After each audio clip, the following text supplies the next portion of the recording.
Ang babaeng nahulog mula sa langit. Alamat ng pulo ng Bohol. Noong unang panahon, wala pang mga lupain na maaaring tirahan ng mga tao.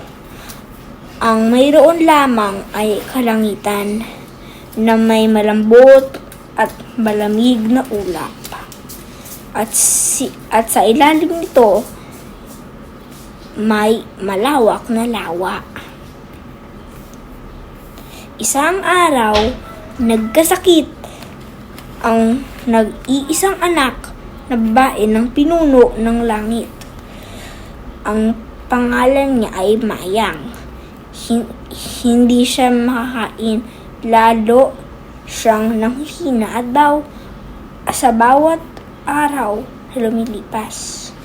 Hindi nagtagal, nagpatawag ang nag-aalala niyang ama ng manggagamot.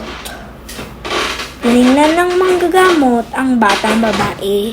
Hinaplos nito ang kanyang noo. Hinawakan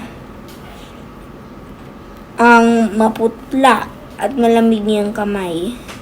Bigla itong napailing at nagsabi, ang tanging lunas sa kanyang sakit ay ang ugat na ligaw na puno ng balete.